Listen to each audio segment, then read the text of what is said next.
Kamusta? Maligayang pagdating. Paki-enjoy ang kwento, mag-subscribe at i-on ang notifications. Tinitigan ni Lauren ang salamin. Taglay ang parehong kumpiyansa sa sarili na lagi niyang dala. Isang bahagyang pagretoke sa lipstick, isang mabilis na pag-aayos sa buhok, at handa na siyang umalis. Nang gabing iyon, sinabi niya kay Grant na mayroon siyang meeting kasama ang mga kliyente, isang bagay na hindi na kinwestiyon ng asawa. Tutal, kinikilala naman siyang isang modelong babae, organisado, matatag sa lahat ng kanyang ginagawa, isang tapat na asawa at isang respetadong propesyonal. Ngunit sa likod ng maingat na binuong imahe, nagtatago si Lauren ng isang ikalawang buhay. Isang lihim na dahan-dahan niyang inalagaan, pinapakain ng mga sulyap at haplos na ipinagpapalitan nila ni Dylan, isang nakababatang katrabaho na karelasyon niya mula pa noong katapusan ng nakaraang taon. Si Dylan ay espontanyo, masayahin at mapusok. Ang presensya niya ay gumigising sa isang damdaming tila naglaho na sa mga taong ginugol niya kasama si Grant. Kay Dylan, nararamdaman ni Lauren na siya ay buhay na muli. Para bang binabawi niya ang isang bagay na nakalimutan na sa kanyang pagkatao. Madali siyang ngumingiti, tumatawa ng malakas at nararamdamang ninanais siya.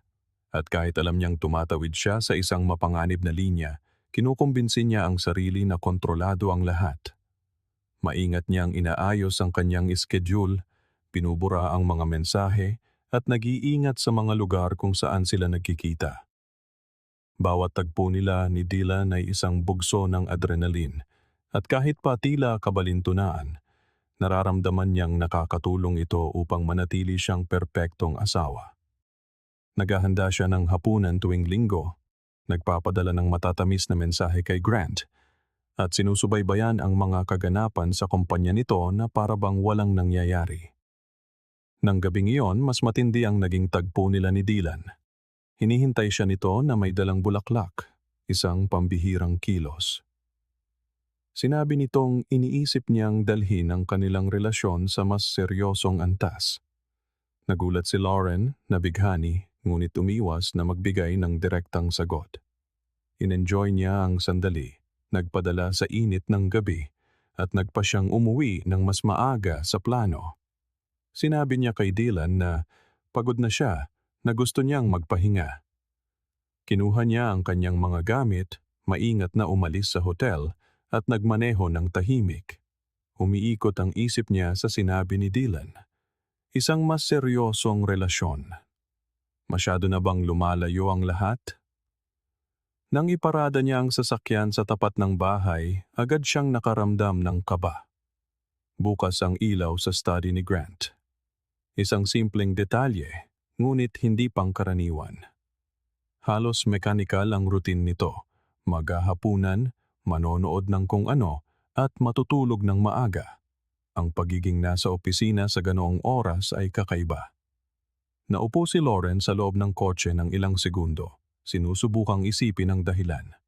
Baka nire-review lang niya ang mga spreadsheet.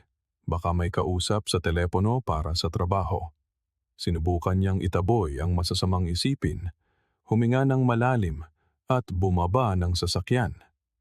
Pagbukas niya ng pinto, tila napakatahimik ng bahay. Umalingaw-ngaw ang kanyang mga yapak. Dumiretso siya sa study. Naroon si Grant, nakaupo sa harap ng computer. Ang kanyang muka ay may ekspresyong hindi niya mabasa, pinaghalong pagod at determinasyon.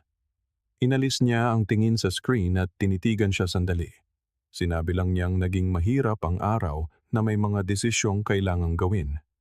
2 empleyado ang tinanggal dahil sa hindi angkop na pag-uugali. Iyon lang. Hindi siya nagbanggit ng pangalan, hindi nagtanong, at hindi sinabing na-miss siya nito. Bumalik lang siya sa pagtatype. Nakatayo roon si Lauren, hindi mapakali. Sinubukan niyang ngumiti, magsabi ng isang kaswal na bagay, ngunit hindi siya binigyan ng puwang. Ang katahimikan sa pagitan nila ay iba. Para bang alam niya ang lahat, ngunit mas piniling hawakan ang kontrol sa takbo ng kwento. Umakyat siya sa hagdan, sinusubukang ayusin ang kanyang isipan. Kailangan niyang maintindihan kung saan siya nagkamali. Naging pabaya ba sila? May nakakita ba sa kanila sa kumpanya? O baka nagsalita ng sobra si Dylan? Kumakalam ang kanyang sikmura, ngunit pinilit niyang umaktong normal. Hinubad niya ang sapatos, pumunta sa banyo, naghilamos. Hinaplos niya ang kanyang singsing at tiningnan ito na parang unang beses niyang napansin ang bigat ng simbolo nito. Ang natitirang bahagi ng gabi ay isang tahimik na pagpapahirap. Hindi umakyat si Grant sa kwarto. Sa ibang silid siya natulog. At kahit walang narinig na anumang akusasyon, ramdam ni Lauren na nagsimula ng gumuho ang lahat. Ngunit isang bahagi pa rin niya ang kumakapit sa ideya na baka nag-o-overreact lang siya. Baka stress lang talaga ang asawa niya. Baka nagkataon lang. Kahit na sumisigaw ang lahat sa loob niya na hindi, ayaw niyang aminin ang katotohanan. Pagkatapos ng lahat, naniniwala siyang naitago niya ang lahat ng perpekto. Maagang nag-alarm ang telepono ni Lauren, ngunit ilang oras na siyang gising, palingon-lingon sa kama, hindi makahanap ng pahinga. Kumikirot ang ulo niya sa mga nagkakagulong isipan. Bawat alaala mula sa nakaraang gabi ay parang isang pirasong wala sa lugar. Hindi umakyat si Grant. Ang kanyang pagkawala ay mas nakakabagabag kaysa sa anumang away. Ang kanyang katahimikan ay nagsasalita ng may tindi na sumasakit sa kalooban niya. Ang mukha niyang matatag, walang anumang masasakit na salita, ay paulit-ulit sa kanyang isipan na parang isang tanong na walang sagot. Nagbihis siya na parang makina, sinubukang ayusin ang buhok. Ginamit ang dati niyang lipstick, ngunit may iba sa kanyang refleksyon sa salamin, na para bang ang babaeng nakatingin pabalik ay wala ng kontrol sa sitwasyon. Bumaba siya sa kusina at nakitang maayos ang lahat. Ang tasa ng kape ni Grant sa counter, ang silyang maingat na nakasandal. Umalis na ito. Lalong lumakas ang kanyang kaba. Laging nagpapaalam si Grant sa isang magaang tapik sa balikat o isang halik sa noo. Lagi. Ang kawalan ng kilos na iyon ay mas malakas pa sa anumang sigawan. Naramdaman ni Lauren na may nagbago. Pero kumapit pa rin siya sa ideya na maaaring nagkataon lang.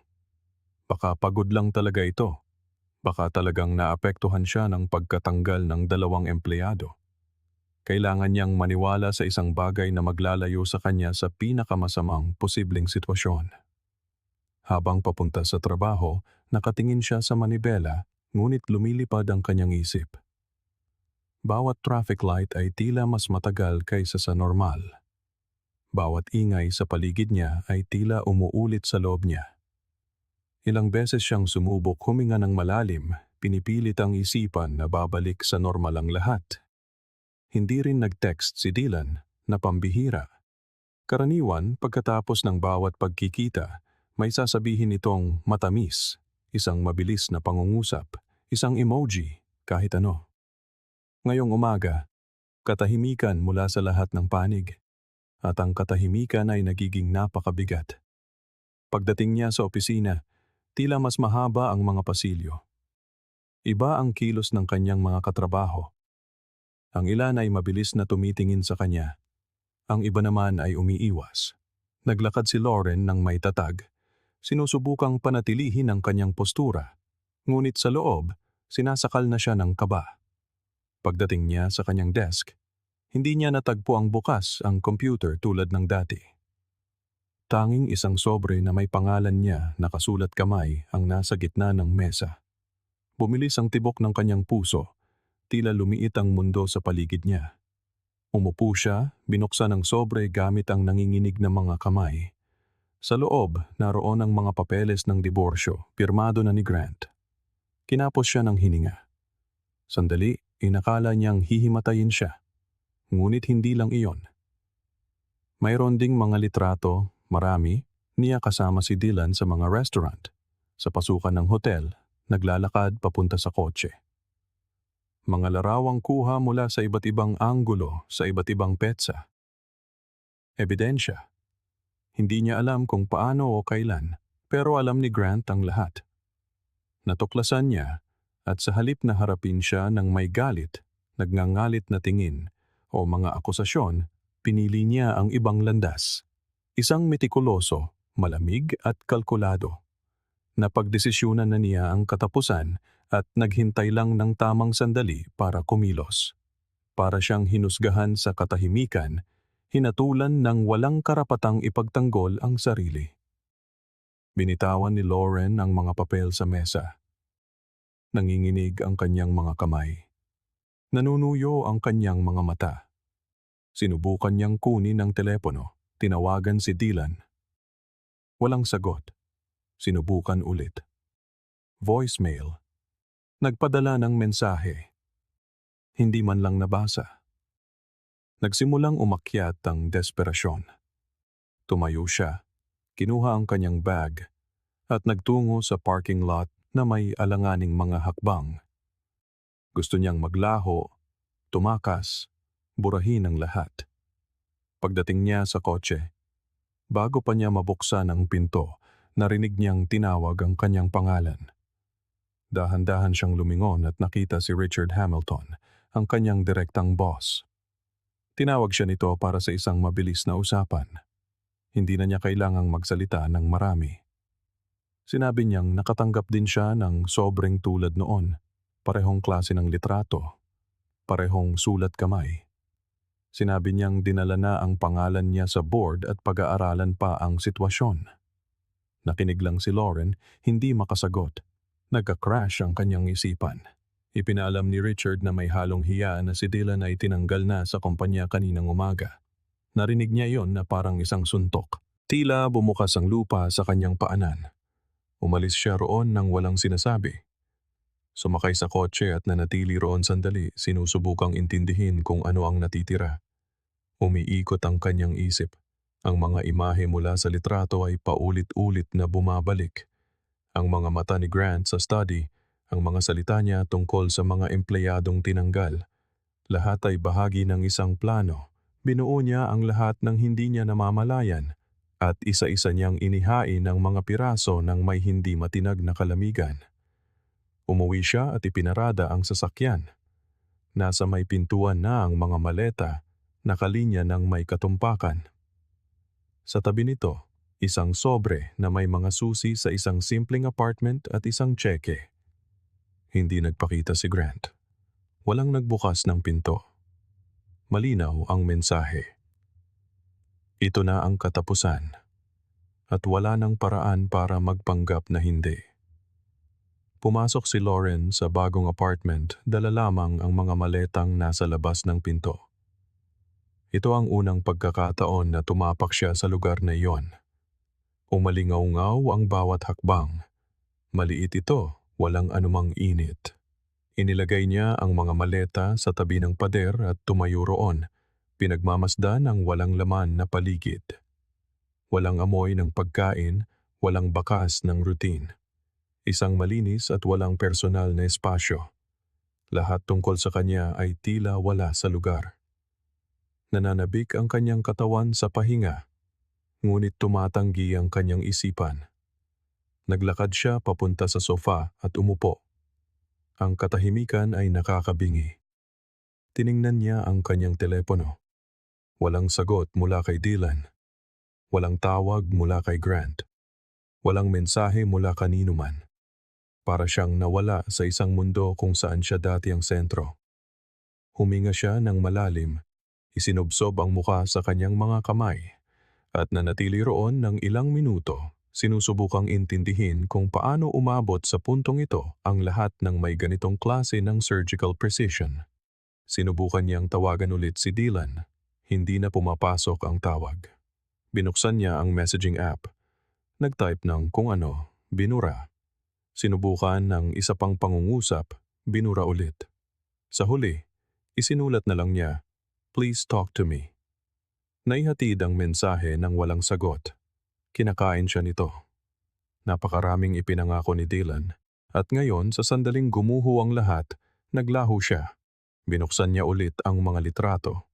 Ang parehong mga imahe, parehong mga anggulo, bawat isa ay isang malupit na paalala ng nawala sa kanya. Ngunit mas malala pa sa ebidensya ang paraan ng pagtugon ni Grant. Hindi siya sumigaw, hindi nanira ng gamit, hindi nakipagtalo. Sinunod lang niya ang desisyon na parabang nagsasara ng isang business contract, na parabang ang mga taon ng pagsasama nila ay isang nakaraang yugto lang at hindi isang binuong kwento. Ang kanyang kawalang pakialam ay mas masakit kaysa sa anumang mura, mas matindi sa anumang krisis. Araw-araw, tila lumiliit ang apartment. Ginugol ni Lauren ang mga sumunod na araw na nakakulong, iniiwasang lumabas. Nag-order ng pagkain sa pamamagitan ng apps, iniwang bukas ang TV para makaramdam ng ingay. Hindi siya tumanggap ng bisita, hindi tumawag ng mga kaibigan, walang lakas ng loob na tumingin kanino man. Nilamon siya ng kahihiyan, isang pinaghalong pagkakasala at pag-abandona. Bawat sulok ng bagong lugar na iyon ay kumakatawan sa eksaktong bunga ng kanyang mga pinili. Ang mga alaala kasama si Grant ay dumarating ng walang babala. Isang hapunan, isang biyahe, ang araw na binili nila ang lumang sofa.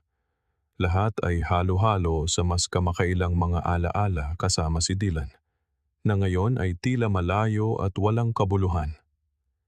Tinanong niya ang sarili kung pag-ibig ba talaga iyon o ilusyon lang, at kung pag-ibig iyon, bakit si Dylan ang unang tumakbo palayo? Sa ikatlong araw, nagpa siya siyang lumabas para maglakad. Kailangan niyang huminga. Nagsuot siya ng salamin, tinalian ang buhok, at lumabas ng walang patutunguhan. Huminto siya sa isang cafe, umorder ng kape, at umupo sa isang sulok na mesa. Kinuha niya ang telepono dahil sa reflex at biglaang binuksan ang contact ni Grant. Tiningnan niya ang pangalan nito, naisip na magsulat. Naisip na humingi ng tawad, naisip na sabihing nagsisisi siya. Pero ano ang susunod? Pagpapatawad, isang pangalawang pagkakataon, o mas maraming katahimikan? Iniwan niya ang telepono sa mesa at pinanood ang galaw sa kalye. Mga taong nabubuhay, dumarating at umaalis na para bang walang nangyari. Sa mundo, si Lauren ay isa lang ordinaryong tao, ngunit sa loob, nararamdaman niyang nalibing siya ng lahat ng nawala sa kanya. Bumalik siya sa bahay na may kakaibang pakiramdam. Binuksan ang pinto at natagpuan ang lahat na eksakto kung paano niya iniwan. Isinara niya ng malakas ang pinto, naupo sa sahig at umiyak sa pagkakataong ito nang hindi sinusubukang pigilan. Sumigaw siyang mag-isa, walang manonood. Ito ang unang pagkakataon na hinayaan niyang maramdaman ang lahat. Wala nang paraan para magsinungaling sa sarili. Nag-iisa na siya. Wala na si Dylan. Wala na si Grant. At wala siyang masisisi kundi ang sarili niya. Ang mga mensahe kay Dylan ay patuloy na walang sagot. Lumipas ang isang linggo at hindi man lang niya tiningnan ang mga ito. Para siyang binura sa alaala nito. Isang pagkakamaling dapat kalimutan. Nasaktan siya nito sa ibang paraan dahil kay Grant may kasaysayan, pero kay Dylan may pangako. Isang pangakong pinaniwalaan niya. Sa ikawalong araw, sumagot si Dylan. Isang pangungusap lang. Sinira mo ang buhay ko. Para siyang sinuntok. Walang nostalgia, walang pagmamahal, kundi akusasyon lang. Gusto sanang sumagot ni Lauren. Gusto niyang sabihin na kasama rin siya sa desisyon, na pinili rin niya ito, pero hindi niya magawa. Dahil sa kaibuturan niya, alam niyang may katotohanan doon. Nawalan ng trabaho si Dylan, nawalan ng reputasyon, nawalan ng direksyon, at lahat ng iyon dahil kinaladkad niya ito sa isang laro kung saan siya lang ang may seguridad na makakabangon o akala niya lang. Ang mga araw ay dumaan ng mabagal. Halos hindi makatulog si Lauren, kaunti lang ang kinakain, iniiwasan ang mga salamin. Ang sakit ng pag-abandona ay nagsimulang magbago tungo sa isang bagay na mas malalim, isang uri ng kawalan na hindi mapupunan ng mga distraction. Para siyang tumigil sa pag-iral. At unti-unti, mas malakas na bumabalik ang imahe ni Grant. Ang paraan ng pagtingin nito sa kanya sa study, ang kalmadong tono ng boses, ang kalkuladong pagpili sa bawat hakbang. Hindi niya ito kayang kamuhian. Imposible. Niloko siya, dinaya, ngunit pinili pa rin nitong huwag siyang ipahiya. Pinili lang nitong isara ang pinto ng may dignidad. Ang tanging magagawa na lang niya ay subukang intindihin kung ano ang gagawin sa natitira. Ngunit sa sandaling iyon, wala siyang sagot, at bawat pagsubok na hanapin ito ay tila lalo lang siyang itinutulak pababa. Lahat ng binuo niya sa loob ng napakaraming taon ay naging abo sa loob lamang ng ilang araw. At ngayon, napapaligiran ng mga di pamilyar na pader, malayo sa lahat ng kilala niya, sinimulan ni Lauren na harapin kung ano talaga ang ibig sabihin ng mawalan ng lahat dahil sa sarili niyang mga kamay. Ginugol ni Lauren ang unang kalahati ng linggo sa ganap na katahimikan. Bumangon siya sa kama dahil sa obligasyon. Naghilamos ng malamig na tubig. Tiningnan ang kanyang refleksyon, sinusubukang makahanap ng anumang pamilyar na bagay. Kakaiba ang lahat sa paligid niya. Ngunit ang pinaka nakakabagabag ay kung paanong siya mismo ay tila hindi na makilala. Malalim ang kanyang mga mata, mabigat ang kanyang mga balikat. Tila bumagal ang oras na para bang bawat minuto ay nangangailangan ng lakas. Ang mga mensahe ni Dylan ay nanatiling wala. Ang mga pagtatangka niyang makipag-ugnayan kay Grant ay hindi pinansin. Para siyang nawala sa emosyonal na mapa ng lahat ng dating nakapaligid sa kanya. Ilang beses niyang kinuha ang telepono sa buong araw, binuksan ang mga lumang usapan, pinasa muli ang mga pangako, mga sumpaan, kahit ang pinakasimpleng mga mensahe. Lahat ay tila pag-aari ng ibang buhay. Sa hapon, humiga siya sa sofa at matagal na tumitig sa kisame. Inisip ang mga desisyong ginawa niya. Bawat hakbang patungo kay Dylan ay parang isang sigaw ng self-sabotage. At bagamat masakit ang kalungkutan, mas malala ang kahihiyan. Mahirap aminin na nagsimula ang lahat sa vanity, sa ilusyon na ninanais pa rin siya, na mayroon pa siyang naidudulot na pakiramdam sa iba. Si Grant ay hindi kailanman nawala, hindi kailanman tumigil sa pagiging partner, ngunit naging predictable. At sa isang punto napagkamalan niya ang consistency bilang kawalan ng interes. Hinanap niya sa labas ang nasa loob na, ngunit nangailangan ng maturity para makita iyon. Ngunit ngayon, huli na ang lahat. Noong Lunes, nagsuot siya ng isang neutral na damit at pumunta sa headquarters ng kumpanya. Alam niyang kailangan niyang harapin anuman ang darating. Sa biyahe, muling umikot ang kanyang isipan. Pinipilit ng ulo niyang maghanap ng kaunting pag-asa. Baka babala lang ito. Baka may pagkakataon siyang bumuo muli ng isang bagay doon. Pagdating niya, sinalubong siya ng walang ekspresyon. Sinamahan siya ng isang empleyado sa isang pribadong silid. Naghihintay ang isa sa mga direktor, kasama ang HR manager. Nagsimula ang pulong ng formal. Walang pagtatangkang magbigay ng aliw. Nakapirma na ang desisyon. Si Lauren ay ililipat sa branch sa Portland, sa kabilang dulo ng bansa. Ang dahilan ay objektibo. Muling iposisyon ang brand dahil sa internal na iskandalong dulot ng mga kaganapan. Tahimik na nakinig si Lauren. Para siyang tinatamaan ng mga salita na tumatalbog lang. Wala nang paraan para makipagtalo. Tinanong nila kung mayroon siyang sasabihin. Humiling siya at tinanggap ang mga kondisyon. Mayroon siyang 1 linggo para mag-report sa bagong unit, kung saan tatanggapin niya ang isang mas mababang posisyon na may mas maliit na sahod. Kahit ganoon, pumayag siya. Sa kaibuturan niya, alam niyang naging mapagbigay pa ang kumpanya sa hindi pagtanggal sa kanya.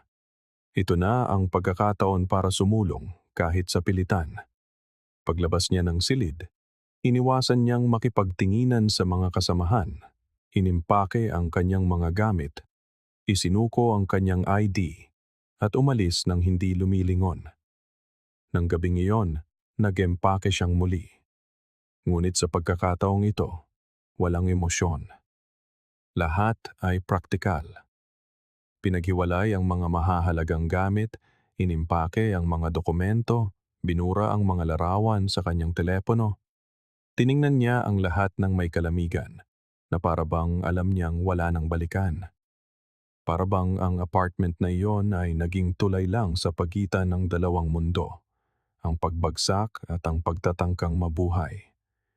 Tinawagan niya ang real estate agency at isinuko ang mga susi, nagpaalam sa syudad ng walang paalam. Walang yayakapin, walang maghihintay sa gate. Pagdating sa Portland, natagpuan niya ang isang company driver na may hawak na karatula. Dinala siya sa bagong apartment kung saan siya maninirahan sa mga unang buwan. Isang maliit na lugar, mas functional kaysa sa kaaya-aya. Tinanggap niya ang susi, pinirmahan ang mga papeles, at inakyat ang mga maleta. Pagkasara ng pinto, sumandal siya sa pader at huminga ng malalim. Dumating na siya sa kanyang bagong simula, bagamat walang anumang tila nagsisimula doon. Walang pananabik, pagod lang. Ang mga sumunod na araw ay puno ng training, mga introductory meeting at maingat na mga tingin. Walang kasamahan ang nakakaalam ng mga detalye ng nangyari, ngunit nauna nang naglakbay ang kanyang kwento.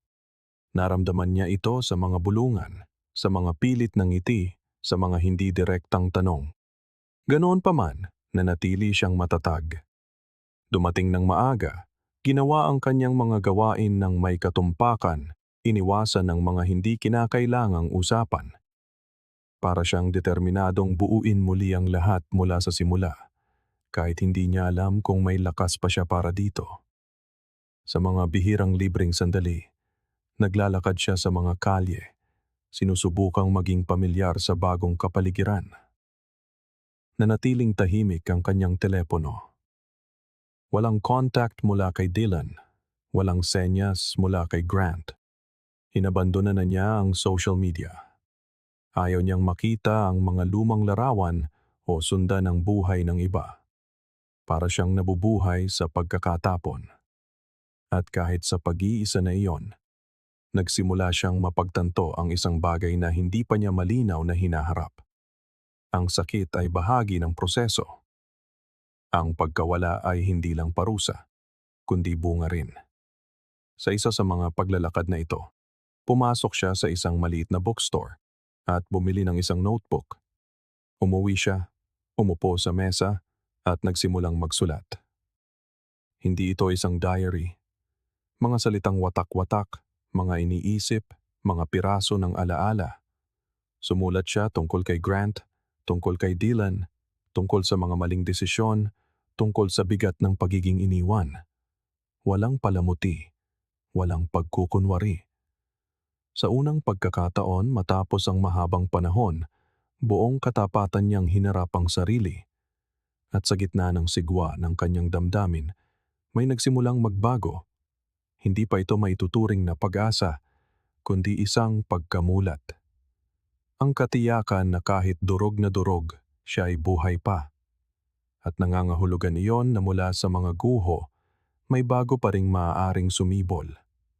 Kahit hindi niya alam kung ano o kailan, napagtanto ni Lauren na ang muling pagsisimula ay hindi tungkol sa pagbawi sa nakaraan, kundi sa pagbitiw sa sariling pagmamataas. At sa nag-iisang katahimikan na iyon, isang munting pagnanais na humakbang pasulong ang unti-unting umusbong, kahit walang anumang kasiguraduhan. Maraming salamat sa inyong panonood. Kung nagustuhan ninyo, huwag kalimutang mag-subscribe sa channel at i-activate ang notifications para hindi mahuli sa mga susunod pa naming kwento. Hanggang sa muli.